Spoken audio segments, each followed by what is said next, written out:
Iran Israel যুদ্ধ ছড়িয়ে পড়ছে গোটা মধ্যপ্রাচ্যে। তিন দেশ থেকে ইসরায়েলে হামলা চালানো হচ্ছে।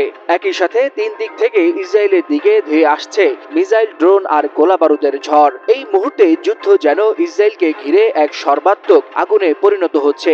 এতেই ভয় আর আতঙ্কে দিশেহারা অবস্থা তেল আবিবের। নেতানিয়াহু বাহিনীর বিরুদ্ধে ইরান ছাড়াও হামলা চালানো হয়েছে ইয়েমেন ও ফিলিস্তিনের গাজা থেকে। ইরানের বৃষ্টির মতো মিসাইল হামলার আতঙ্ক কাটতে না কাটতেই ইয়েমেনের বিদ্রোহীরা যুক্ত হয়েছে ইসরায়েলের বিরুদ্ধে সরাসরি হামলায়। সেই সঙ্গে গাজা উপত্যকাও চুপ করে বসে নেই। সেখান থেকেও একাধিক রকেট নিক্ষেপ করা হয়েছে ইসরায়েলের দক্ষিণাঞ্চলে। ইসরায়েলের প্রতিরক্ষা বাহিনী জানায়, ইয়েমেন থেকে ছোড়া একটি ব্যালিস্টিক মিসাইল তাদের আকাশ সীমায় ঢুকতেই জেরুজালেম ও পশ্চিম তীর জুড়ে বেজে ওঠে বিপদ সংকেত। মুহূর্তেই আতঙ্ক ছড়িয়ে পড়ে দেশ জুড়ে। তবে মিসাইলটি তাদের আকাশ সীমায় ঢুকতেই সেটি ভূপাতিত করার চেষ্টা করা হয়েছে।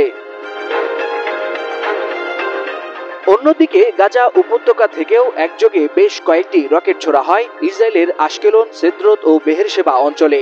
কয়েকটি রকেট ইসরায়েলের আয়রন ডোম প্রতিরক্ষা ব্যবস্থা ঠেকিয়ে দেয়। তবে দুটি রকেট আবাসিক এলাকায় আঘাত হানায় ৫ জন ইসরায়েলি আহত হয়েছে বলে জানা গেছে।